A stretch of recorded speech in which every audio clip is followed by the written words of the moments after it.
tagumpay o kabiguan, ng ligaya o lungkot.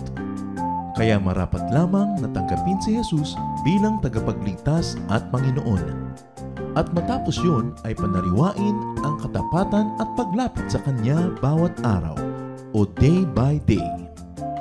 Ang day by day ay naglalayong umalalay sa pang-araw-araw na pamumuhay. Narito po si Kuya Ed Lapis sa mensaheng pinamagatang Why Does God Let Evildoers Prosper?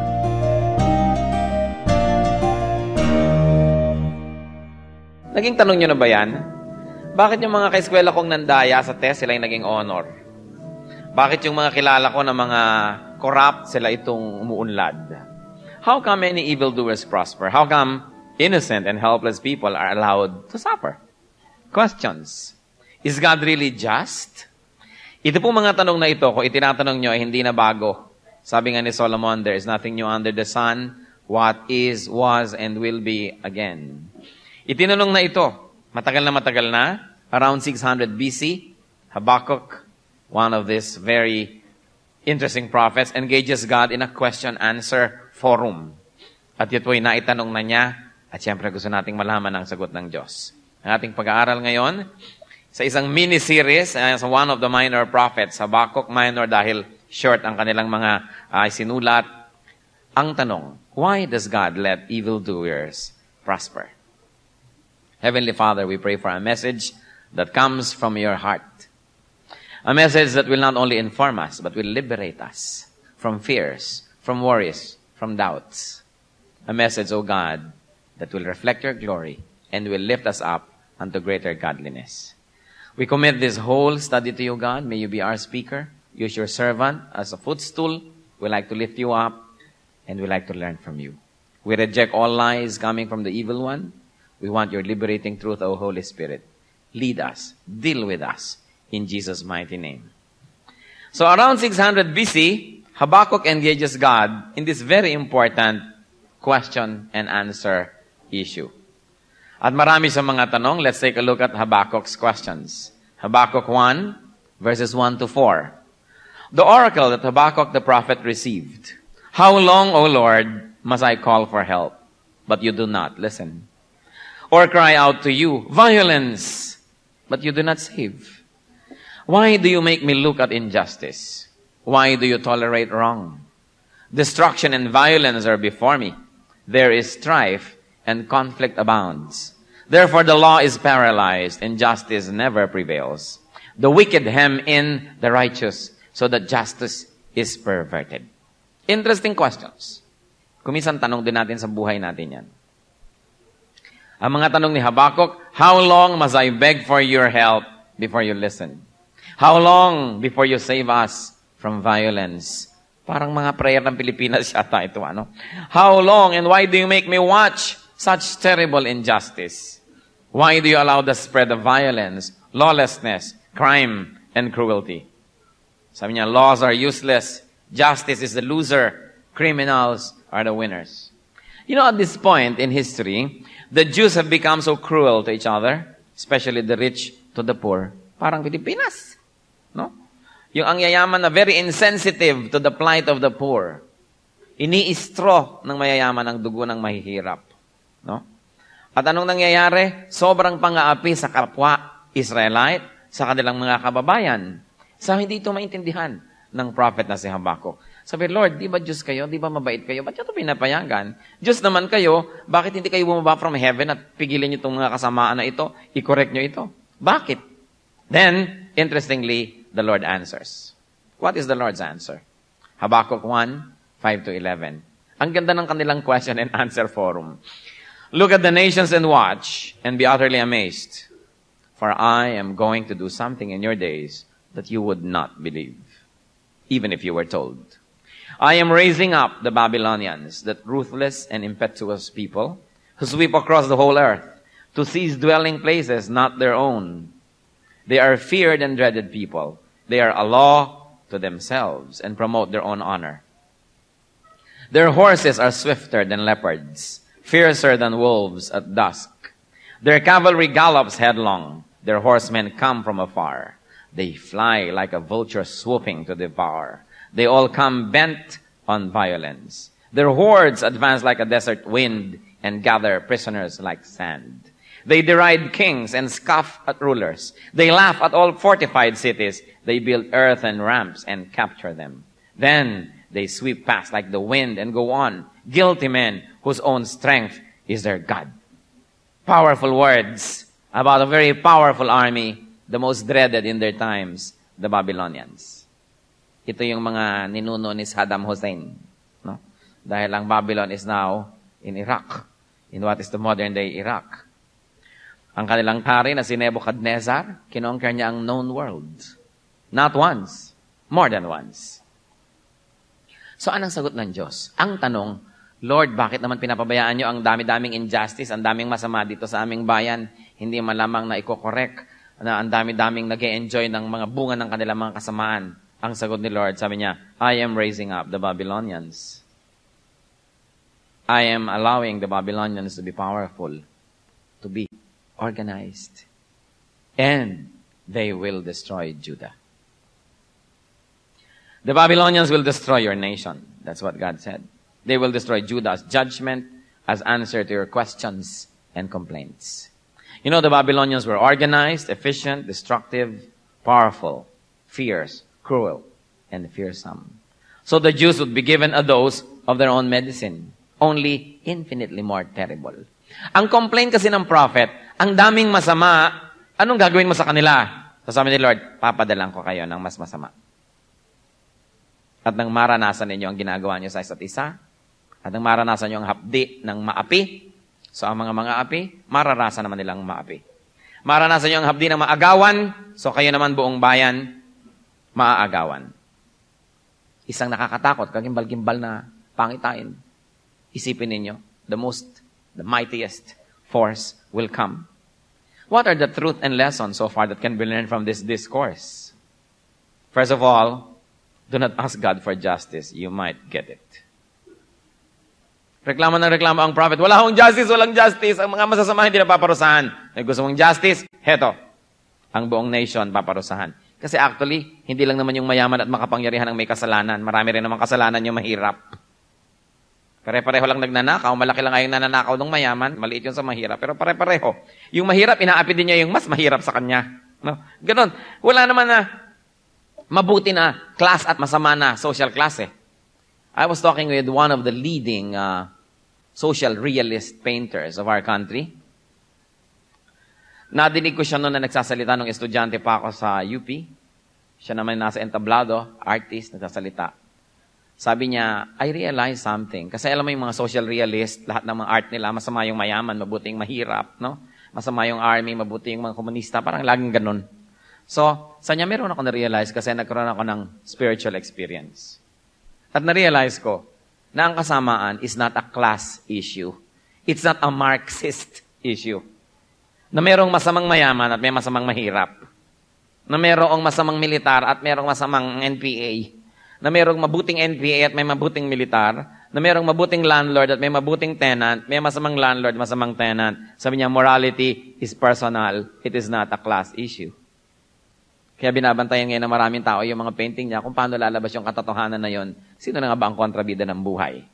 Kasi madaling i-demonize kung social class. Galit ang mayaman sa mahirap, galit ang mahirap sa mayaman. Madali yung isimpleng ganun. Pero ang katotohanan, hindi ganun kasimple. Nakaka-insulto ng intelligence natin pag ginagawa nilang class war ang mga bagay because morality is a personal issue and it transcends all classes. So, humihingi ng katarungan ng propeta, sabi na Lord, sige, katarungan, ang buong bayan ay parurusahan. Sapagkat hindi lang naman yung makapangyarihan at mayaman ang may kasalanan, lahat. Isang lesson that we have already said, and let me say it again. Church, do not ask God for justice. You might get it.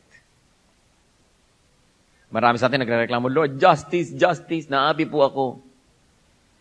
Pag dumating kaya yung justice, natitiyak mong wala kang inaapi. Kung minsan, ang nakikita lang natin, yung inang-aapi sa atin, hindi natin realize, may inaapi rin tayo. Kung minsan, sabi mo, may nanglalamang sa akin, pero hindi natin realize, may nilalamangan din tayo. Galit tayo sa mga matataas at matatayog at mga mayayabang, hindi natin nakikita yung ating mga kayabangan. Madaling makita ang demonyo sa likod ng iba. Pero pag nanalamin tayo, baka marami rin. Kaya, huwag kayong humihingi ng katarungan, baka dumating. Yung iba, Lord, where is your justice? Kawawa naman kami, ganyan-ganyan. So the Lord said, you want justice? We'll give it to you. In a dramatic way, the Babylonians will come and crush the country. What else do we learn? What other truth? That people harvest what they plant. The Bible says, what you sow, you reap. Psalm 9:16, the Lord is known by His justice. The wicked are ensnared by the work of their hands. So yung wickedness ng mga mamamayan ng sa isa't isa, yun ang tatanggapin nila sa iba. The same thing, only mas matindi. Kaya sinasabi nga, kung ano po ang gusto nyong dumating sa inyong buhay, yun ang ipamigay nyo sa kapwa. Give what you want to receive. Hindi yung, we give negative things, but we want to receive positive things. What you give is what you get. It is important to learn the truth. And what else? That God is in control. Kinakatakutan ng mga Babylonians. Pero gano'ng karaming natatakot sa Diyos na meron namang control over the Babylonians. Kung yung takot natin sa Babylonians, whoever the Babylonians are in our life, kalahati lang nun, ginamit nating takot sa Diyos, ang tinusiguro nating lahat. But we forget that no matter how fierce and how fearsome the Babylonians were, and our present-day Babylonians are, they are under God's power. Na wala silang pwedeng gawin na walang permiso ng Diyos. Sabi nga, not even a sparrow, even though sparrows are sold 2 for a penny, can fall on the ground, meaning to die and to fall on the ground, without God's permission. May permiso ng Diyos ang lahat. Kaya kung kailangan natin ng pabor, kailangan natin ng meron tayong kakampi, Diyos na lang ang gawin natin kakampi. Siya ang may kontrol ng lahat. Siya ang makapangyarihan. So, God is in control over the fierce Babylonians, and there are many versions throughout history. What else can we learn so far? That God actively participates in human events and human history. That conquests, defeats, failures, victories are all ordained by God. Kung minsan mahirap maintindihan, tulad yan, meron na namang hindi maintindihan si Habakkuk, irereklamo na naman niya. So let's take a look at Habakkuk's second wave of complaints and second wave of questions. Habakkuk 1:12-17. O Lord, are you not from everlasting? My God, my Holy One, we will not die. O Lord, you have appointed them to execute judgment. O Rock, you have ordained them to punish. Your eyes are too pure to look on evil. You cannot tolerate wrong. Why then do you tolerate the treacherous? Why are you silent while the wicked swallow up those more righteous than themselves? So sinasabi na niya, mas righteous naman kami kaysa Babylonians. Bakit sila ang magpaparusa sa amin? You have made men like fish in the sea, like sea creatures that have no ruler. The wicked foe pulls all of them up with hooks. He catches them in his net. He gathers them up in his dragnet, and so he rejoices and is glad. Therefore, he sacrifices to his net and burns incense to his dragnet, for by his net he lives in luxury and enjoys the choicest food. Is he to keep on emptying his net, destroying nations without mercy? Ang ganda ng usapan nila, matalinghaga. Pareho sila makata. Makata ang Diyos, makata rin si Habakkuk. Sila yung nagtatalinghagaan at marami silang mga simile and metaphors at mga personifications na ginagamit. In other words, ang reklamo naman ngayon nitong si Habakkuk, but the Babylonians are worse than us Jews. Paparusahan niyo po kami, mas malala pa sila sa amin, mas mabuti naman kami sa kanila ng konti.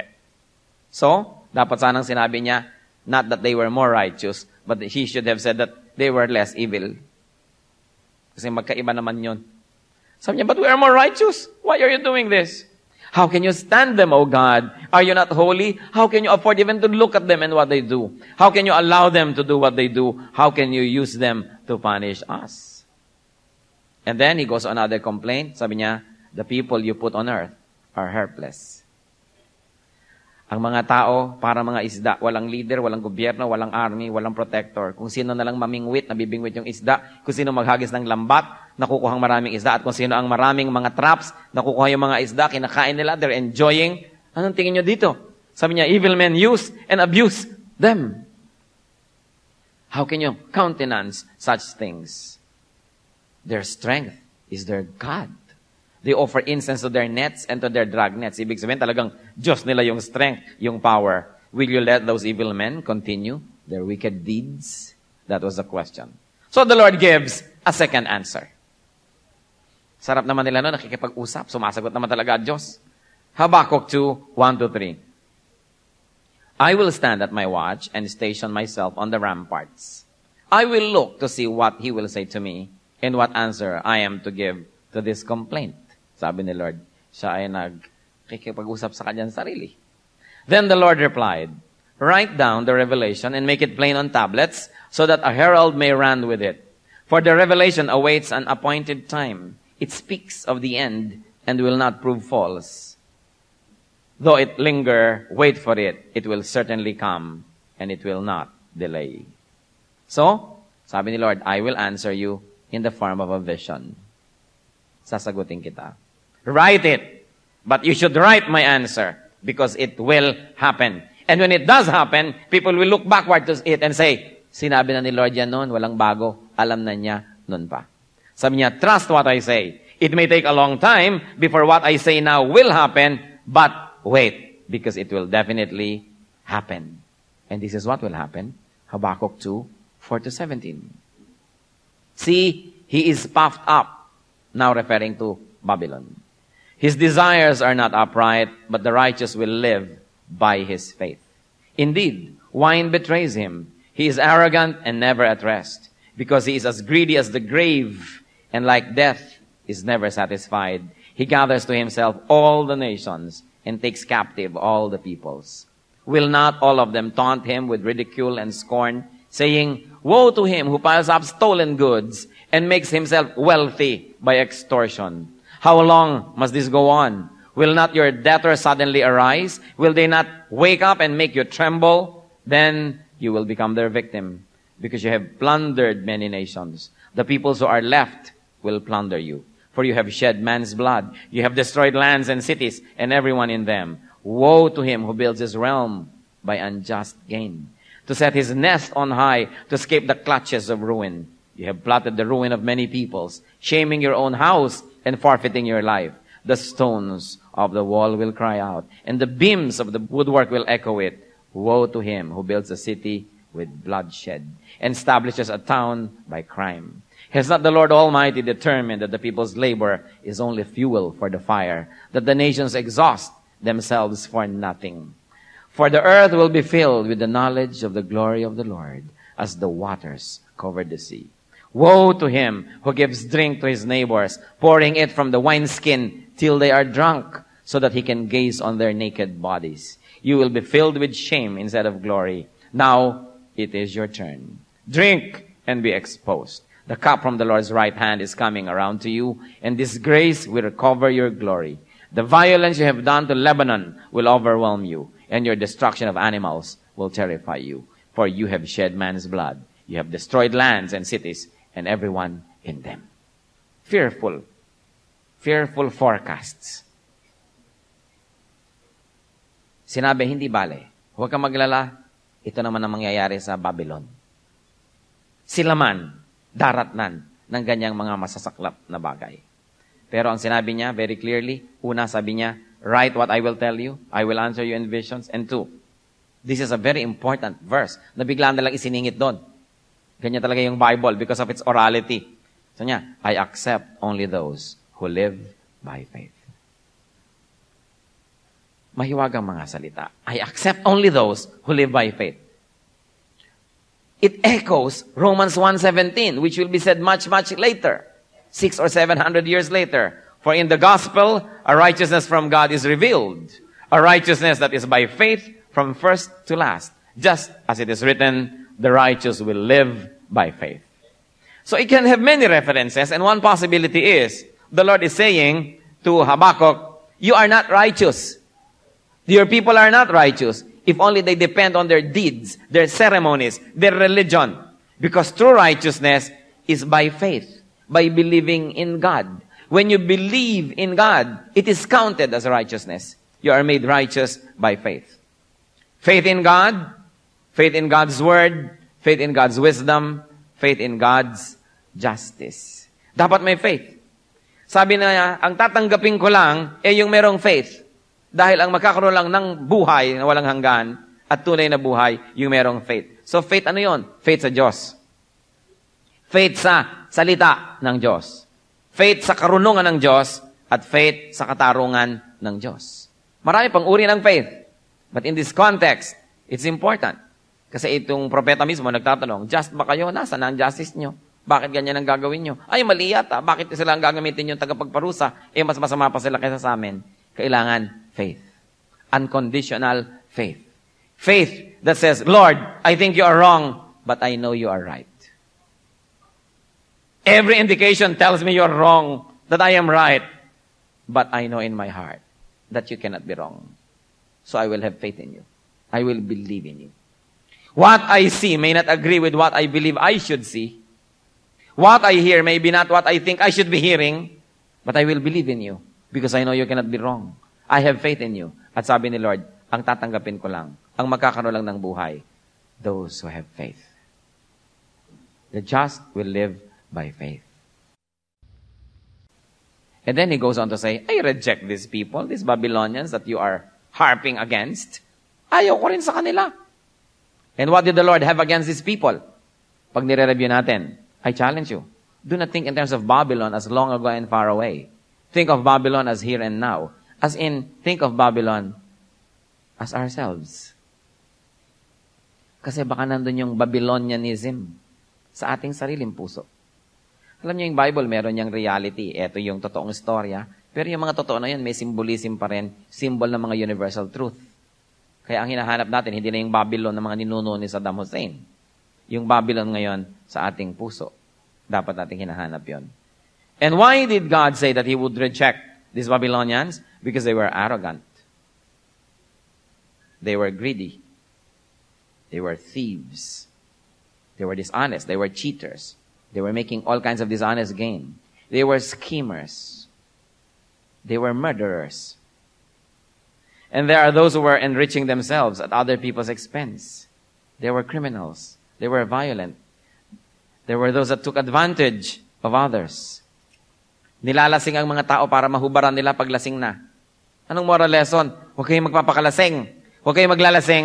Dahil ang naglalasing, nahuhubaran na, di pa alam. Nadudukot na ang mga laman ng pitaka. Sasabihin ng asawa ng lalaki, gusto ko mag-grow. Lumayo ka sa akin, gusto ko mag-grow. Yung pala ang spelling ng grow, G-R-O. Kaya laging wala na yung wallet, dukot na, dahil nalasing na. Verse 15, woe to him who gives drink to his neighbors, pouring it from the wineskin till they are drunk, so that he can gaze on their naked bodies. Yung mga nagpapainom, may hidden agenda yan. Alangan namang love na love kayo, kaya kayo pinapainom. Siyempre gusto kayong lasingin dahil merong gustong makuha. Kaya may mga side lessons pa itong mga storya na to eh. At ano pa daw? He hates them because those people were destroying the environment. Those who destroy the environment. Ayaw ng Diyos. Verse 17, sa CEV, kasi pinakita na natin sa NIV. The contemporary English version says, you destroyed trees and animals on Mount Lebanon. Totoo nga naman, when you destroy Lebanon, you cut all those trees of Lebanon, which were known for their beauty and their strength. So, pati yung mga nagde-destroy ng environment, ayaw yan ng Diyos. Kailangan, the trees and the animals, inaalagaan natin. No? So, be kind to the whales. This and that. At anong sabi ng Habakkuk 2:18-20? Biglang idolatry ang naging topic. Of what value is an idol, since a man has carved it, or an image that teaches lies? For he who makes it trusts in his own creation. He makes idols that cannot speak. Woe to him who says to wood, come to life, or to lifeless stone, wake up. Can it give guidance? It is covered with gold and silver. There is no breath in it. But the Lord is in His holy temple. Let all the earth be silent before Him. Minsan magtataka ka, bakit ganito gumawa ng mga paragraph itong mga taong to, no? Parang ibang-iba yata sa itunuro ng ating composition teacher. Bigla-bigla kumakambyo ng mga topic. Nasa na yung topic sentence, biglang napalagi sa dulo, biglang ganyan. But alam nyo naman kasi, iba ang system ng Eastern thinking. And as the text goes, we follow it. All of a sudden, the issue of idolatry comes up. And it is God who brings it up. Could it be that Israel has become idolatrous? And that Babylon too is idolatrous? That one of the gravest sins of both societies were idolatry. Sabi niya kayo, mga idolaters, anong mapapala ninyo? Gumagawa kayo ng mga Diyos-Diyosan. Kahoy, bato. Pagkatapos dadasalan nyo, kayo lang ang gumawa niyan. Kayo nga ang gumawa, itumbangan nyo nga yan, hindi makatayo, tapos dadasalan nyo.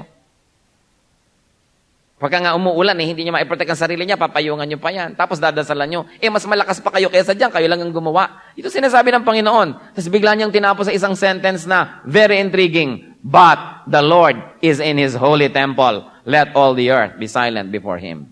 So first and foremost, God is saying, idolatry is foolish. That an idol is a false god because it cannot breathe. Why trust a man-made image which is speechless, which is made from wood or metal?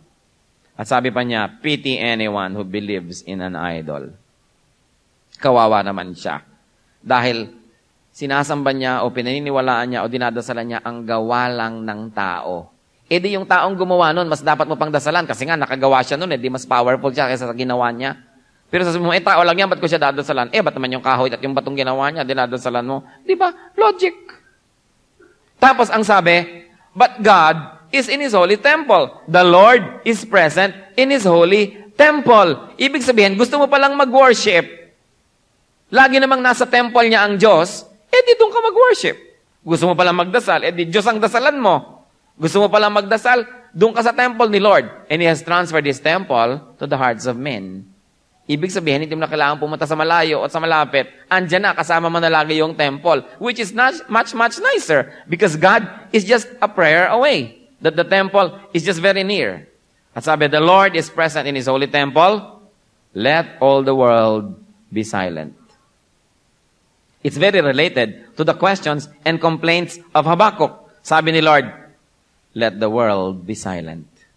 Why? God is present. Alam niyo ba ibig sabihin ng present? Diba? God is present. Powerful sentence. Powerful words. That He is all-knowing, that He is ever-present, that He is all-powerful, that He is here, that He is now, that He is here and now. Hindi siya was, hindi siya will be, He is here. Kaya ang sinabi ni Moses, ano po ang pangalan niyo? Sabi niya, tawagin mo na lang akong I am. Hindi I was, hindi I will be, I am. A continuing presence. Mahiwagang mga salita. Cannot be verbalized. But you will understand in your heart what it means that God is present. Therefore, the world can be silent and the world should be silent. Meaning, people should not question God's wisdom. Sino ba ang nasa temple? Tayo o siya? Siya! The temple is a seat of power, the seat of everything good and desirable. At siya ang nandun. Therefore, the people should not question God's wisdom. That the people can afford not to question God's wisdom. Dahil nakakatiyak na tayo that God is good, that God is great. That the people can afford to rest, to have peace, to trust in God. Kahit na may mga injustices, kahit dumadating ang mga Babylonians, kahit nandyan na yung threat, kahit bumabagsak na yung Skylab, kahit pumuputok ang bulkan, kahit na umuuga ang lupa, kahit tumataas ang rate ng dollar, kahit na may mga invasions, kahit na ang Spratly Islands ay may mga invaders, kahit may mga kidnappers, kahit may sunog, God is in His holy temple. Watching over us. Knowing what's happening. Presiding over every event. And everything that happens can happen only if He permits it. And if God, who loves us, who knows everything, permits it, no matter how much we disagree with it, then it must be good. Napakahalagang malaman that God is in His holy temple. God knows what should be done.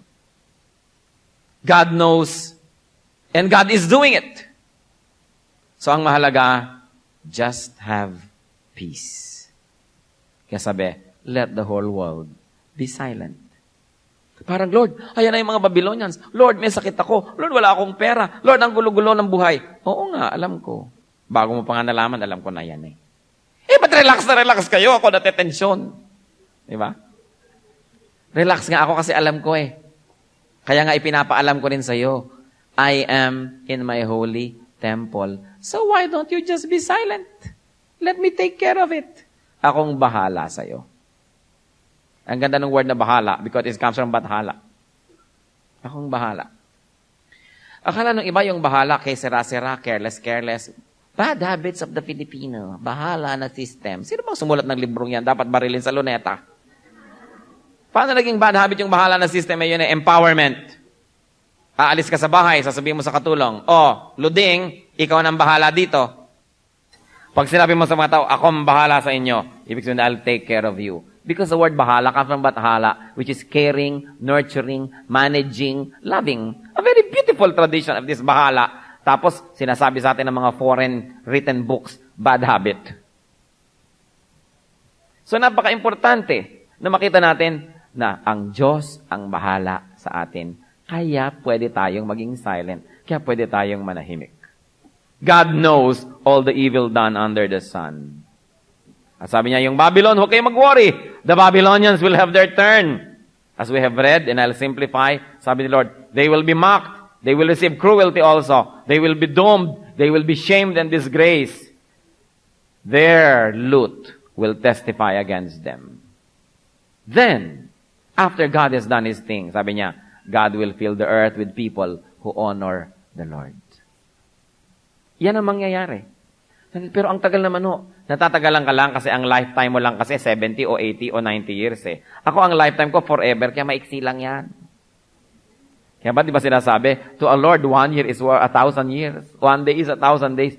Kaya maiksi lang yan. I have been to the future, relax ka lang. Alam ko ang ginagawa ko. Lalo anak kita, nagtiwala ka na sa akin, tinanggap mo na ang Panginoong Yesus na Savior and Lord, relax. Alam ng Diyos ang ginagawa niya. God knows all the evil done under the sun, and God has a plan for the evildoer and the victim. God has His own way. Hayaan natin siya. Isaiah 55:8, for my thoughts are not your thoughts. Neither are your ways my ways, declares the Lord. Alam niya Bayaan natin. God has His own time. Daniel 2:21, He changes times and seasons. He sets up kings and deposes them. He gives wisdom to the wise and knowledge to the discerning. So siya rin pala naman ang naglalagay at nag-aalis sa mga hari, mga ruler. God is actively participating in human history. We may not always agree with Him, but when you do not agree with God, doubt your scholarship. Do not doubt God. Alam niya yan. People can rest assured of God's justice, mercy, and power. And isn't that very reassuring? If Habakkuk is offended by evil, kasi na-offend siya, Lord, ang evil-evil ng Israel, ano pong gagawin ninyo? Tapos nung paparusahan, ang evil-evil naman ho nang magpaparusa, nakaka-offend ho yung mga evilness na yan. If Habakkuk is offended with evil, all the more that God is offended by it. And if Habakkuks today are offended by evil, all the more that God is offended. Kung tayong mga makasalanan, nasasamaan sa ganon, edi lalo ang Diyos. Kung tayo, hindi natin matake yung mga nangyayaring mga kamalian, edi lalo ang Diyos. Sa palagay nyo kaya, mas banal pa kayo sa Diyos? Mas tama pa tayo? Mas na-offend pa tayo? Anong sabi ng Isaiah 64 verse 6? Isang wake-up call. All of us have become like one who is unclean, and all our righteous acts are like filthy rags. We all shrivel up like a leaf, and like the wind, our sins sweep us away. To make it short, ang ating best deeds ay wala pa rin kwenta sa Diyos compared to His deeds. Ang lahat ng ating kalinisan, pinakakasukdulang kalinisan, karumihan pa rin sa Kanya compared sa Kanyang kalinisan. So, kung yung tayo ngang marurumi na, narurumihan tayo sa ibang bagay, edi lalo yung Diyos na malinis, narurumihan din siya doon. Wala kaya siyang balak doon, wala kaya siyang gagawin doon. Siyempre meron. God will repay. Siguro dapat nating tandaan yan. Sabihin nyo nga sa katabi nyo, God will repay. Hindi tayo dapat. Kung minsan, meron mga tao na unjust, tayo yung gusto nating gumante. Sabi nyo, bullets day, I will giant you. Balang araw, paghihigantihan kita. No? Hindi tayo dapat naghihiganti. Romans 12:19, do not take revenge, my friends, but leave room for God's wrath. For it is written, "It is mine to avenge. I will repay," says the Lord. So kung tayo ay mga naaapi, ipasa Diyos natin yan. Don't put justice in your hands. Dahil sa paghingi nyo ng paghihigante, baka kayo naman yung mga api. Mababaligtad lang. At huwag tayong naiinggit sa mga ang sasama tapos yumayaman, nang dadaya, nananalo. No? Huwag tayong naiinggit sa mga gumagawa ng masama tapos nagkakaroon ng mga ganansya. Anong sabi sa kanila ng James 5:5? You have lived on earth in luxury and self-indulgence. You have fattened yourselves in the day of slaughter. Huwag kayong naiinggit sa umaasenso sa kasamaan. Pinapataba lang sila para pag kinatay, mataba. You have fattened yourselves in the day of slaughter. Siyempre, pag may kakatayin ka, gusto mo yung mataba, kaya mga nangangayaya dahil sa kabutihan, dahil hindi sila nandadaya, hindi kayo yung makakatay. I don't mean physically, ha? Ang ibig natin sabihin, parang gumagawa to ng masama, siya pa yung nagkakapremyo, siya pa yung nananalo, siya pa yung... Tapos nagre-reklamo tayo, God, where are you? Where is your justice? Ganun na ganun yung ginawa ni Habakuk. Ibinigay sa kanya yung justice, pati siya nagdusa rin. Are you oppressed? Oppressed ba kayo? May nang o-oppress ba sa inyo? May nang aapi ba sa inyo? Alam niyo ang dapat niyong gawin? Be silent. Why? God is in His holy temple. Galing. Ang ganda. Huwag kayong maawa sa sarili niyo.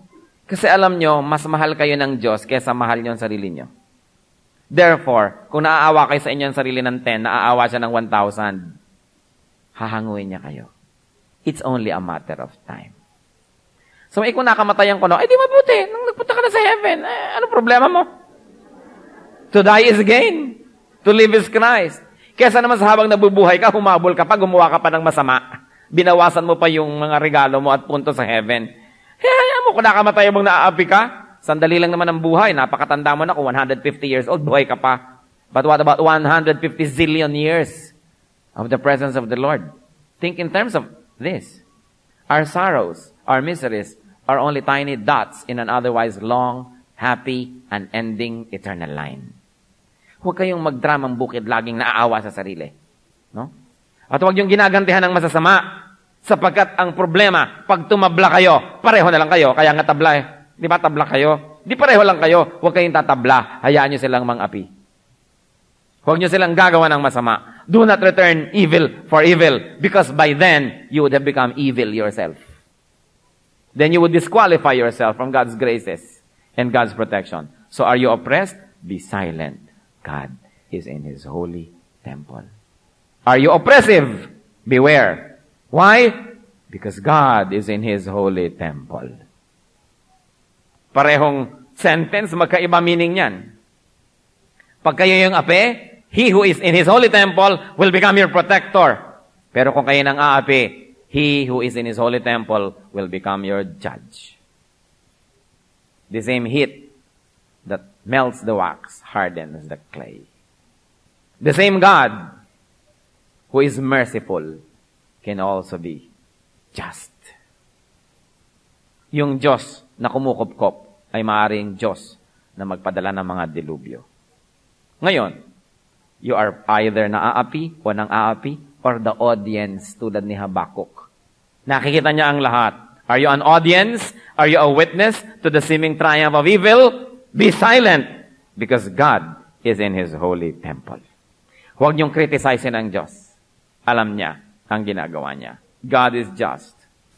Although to us humans, kasi meron tayong past, present, and future tenses, mukhang God will be judged. Kasi parang hindi pa, parang hindi lagi. But remember, ang Diyos, walang past and future tenses. Laging is, laging I am. God is present, so God is just. Kailangan lang tayong pumasok sa dimension of time kasi nandito pa tayo. Paglipat natin doon, ay mangyayari rin pala. Paglingon natin sa nakaraan, bakit ba ako nag-doubt mangyayari rin? Sabi ni Lord, anong mangyayari? Matagal na yan. Ito'y patuloy na nangyayari because God is timeless. Yung problema, nagigilang malala pagka binalagyan natin ng time element. Pero pag tapos na, di ba? Tapos na rin. Kaya nga may mga ibang nagpahirap sa atin, pag huy, pasensya ka na nung araw, hayaan mo, tapos na yun. Kasi pag tapos bali wala na tapos na. Pero lahat ng yan, alam niyo ba, tapos na sa Diyos. He has been to the future. Alam niya kung saan pupunta ang lahat. We don't know what the future holds, but we know who holds the future. And it is God who is in His holy temple. And that God is our Father. That God is our Savior. That God is our protector. That God is our friend. So we can rest. So we can say, let the earth be silent. James 46 verse 10, be still and know that I am God. I will be exalted among the nations. I will be exalted in the earth. Anong sabi niya? Be still and know that I am God. When will you not know that He is God? When you're agitated, when you are loud, when you're trying to make things happen on your own, when you're trying to be the engineer of your own destiny, and you're trying to wrest control of it from God's hand into yours, you will never know that God is God. But sabi niya, be still. Relax ka lang. The battle is the Lord's. We can rest. Kahit magulo ang mundo, security is not the absence of danger. It is the presence of God. God who is in His holy temple. And the temple is the believer. Hinilipat na ang temple. Sabi niya, you are the temple of the Holy Spirit. So let's bow before the Lord and ponder these things. Kayo ba'y naaapi-api? Parang naisip niyo, wala yatang justice, kawawa yata ako. O baka tayo nang aapi. Pare-parehong mag-isip tayo, God is in His holy temple. In silence, allow the Holy Spirit to finish the message and to give you a very personal application. Remember, God is in His holy temple. Secure tayo. Alam ng Diyos ang lahat. At yung nakakaalam na yun ay nagmamahal sa atin, pwede tayo magtiwala. Let's preoccupy ourselves with obedience, with righteousness, and let God take care of the rest.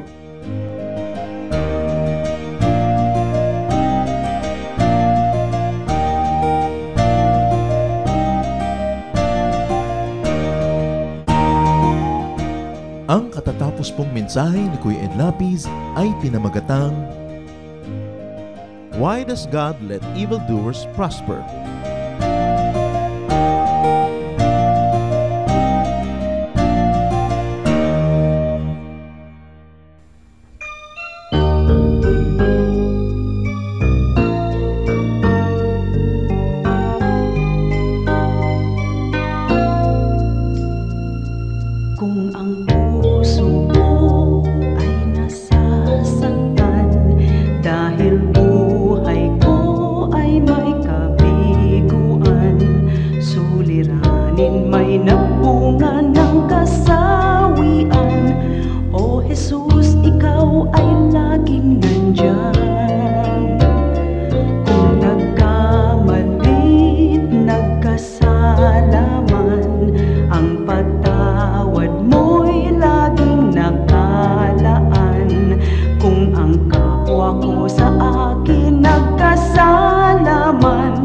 Ang patawad ko kaya'y ilalaan.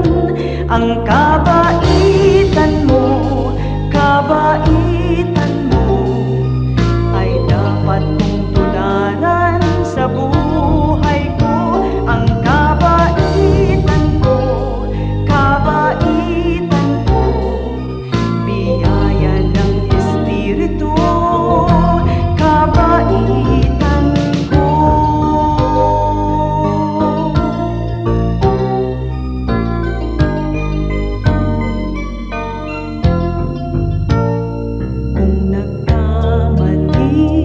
Nagkasala man, ang patawad mo'y laging nakalaan. Kung ang kapwa ko sa akin nagkasala man, ang patawad ko kaya'y ilalaan. Ang kabaitan mo ay dapat mong tularan sa buhay ko. Ang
Dumako po tayo sa mga hiyas ng bayan, mga kayamanan po ng ating lahi, ng ating lipi na maaari nating pagyamanin, kilalanin at itampok.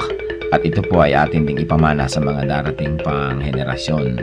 Ang atin po ngayong itatampok na hiyas ng bayan ay ang ating mga kasabihan. Marami po tayong magagandang mga kasabihan. At bakit po kayamanan ng bayan ang mga kasabihan? Sapagkat ito po ay mga karunungan na naipon, sinala, niliglig, binuo ng panahon. Sa tagal ng ating mga karanasan bilang isang bayan, bilang mga mamamayan, bilang tao, ang ating po mga ninuno ay nakabuo ng mga salawikain na nakabase sa mga mahahaba, matatagal at malalalim na mga karanasan. Kaya dapat lamang namang pahalagahan ang mga kasabihang ito sapagkat hindi naman tayo basta-basta makakaimbento ng kasabihan sa loob ng isang araw o isang linggong karanasan.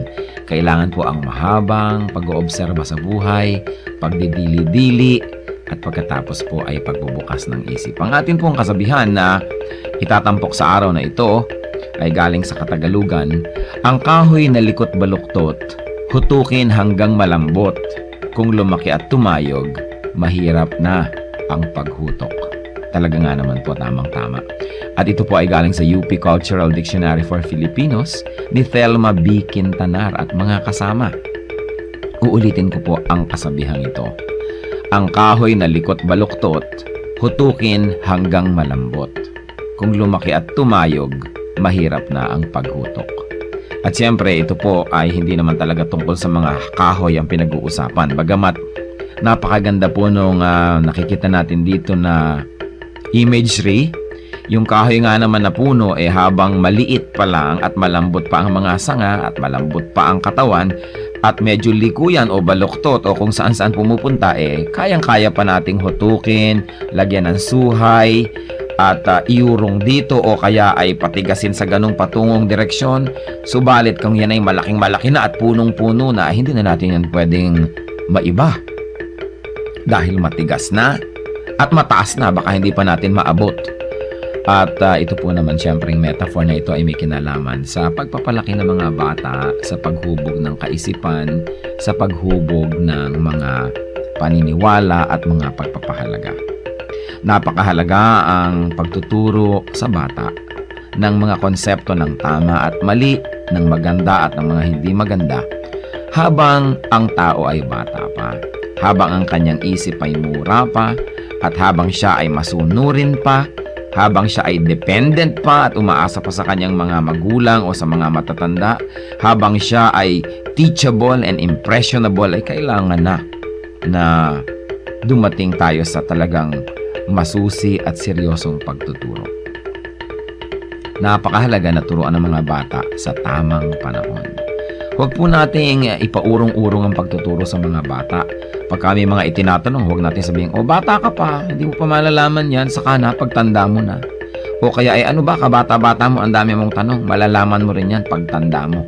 Kailangan po maingat tayo sa pagsagot sa mga tanong, ibigay po natin ang mga sagot na tumpak at tama, at itrato natin ang mga bata na parang matanda kung ating kausap, igalang din natin sila, at bigyan natin ng mga tamang paliwanag. Tandaan po natin ang pagbabantay, ang pagtuturo, ang paghuhutok sa mga mumunting mga bata. Yan po ay magkakaroon ng panghabang buhay na epekto sa kanilang buhay. Kaya isa pong mahalaga na paalala rin sa ating mga magulang, bigyan natin ng oras ang ating mga anak, bigyan natin ng panahon na mahutok yan sa tama, sapagkat kapag malaki na, mahirap na po yan na ibahin pa. Kaya ilapit natin sa Panginoon habang maaga, palakihin natin ang may takot sa Diyos, palakihin natin na kasama ay mga mananampalataya, nadidinig ang salita ng Diyos, mga Kristiyanong awitin, at nang sa gayon, ang batang ito ay lumaking nasa tamang direksyon. Sabi rin po yan sa Bible, train up a child in the way he should go, and when he is old, he will not depart from it. Meron po tayong equivalent niyan sa ating pong kultura, sa ating mga kasabihan. At yan po ang hiyas ng ating bayan ngayon, kasabihang, ang kahoy na likot baluktot, hutukin hanggang malambot. Kung lumaki at tumayog, mahirap na ang paghutok.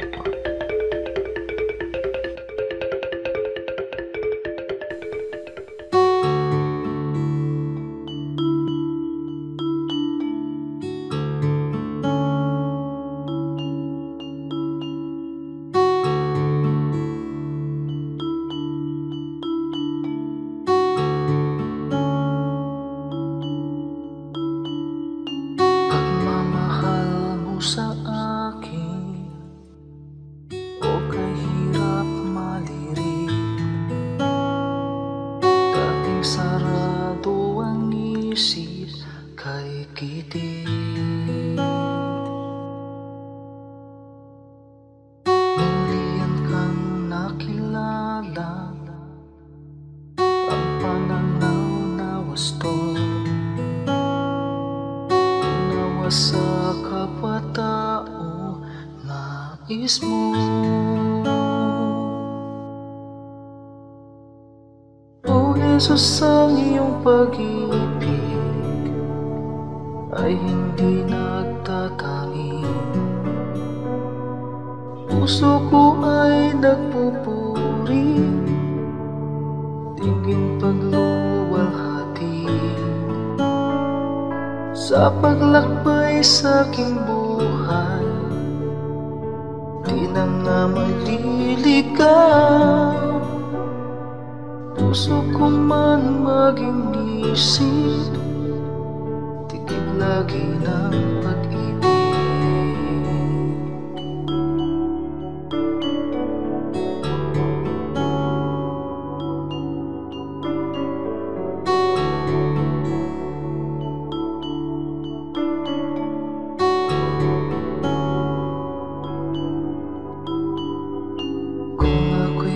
Magsalita man, wika ng bawat tao, ang pag-ibig ay wala, tila batingaw. Ang dalisay na pag-ibig ay mapagpahinuhod at hindi nga nagkukulang kailanman. O Jesus, ang iyong pag-ibig ay hindi nagtatangi, puso ko ay nagpupuri, tingin pagluwalhati sa paglakbay sa aking buhay. Di na nga maliligaw, puso ko man maging isip, tigib lagi ng pag-ibig.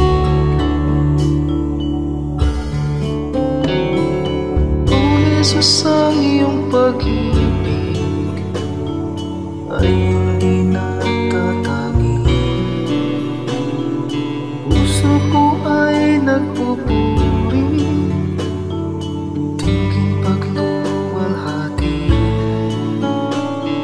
sa paglakbay sa aking buhay.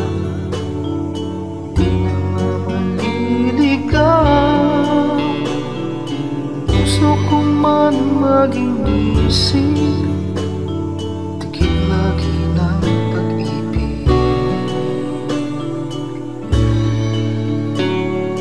Puso ko man maging isip, tigib lagi ng pag-ibig.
Ang awit na sa puso'y sumilang, awit ng papuri at awit ng paggalang, sa inyo ay amin ang nilalaan. Sa inyo ay amin ang nilalaan.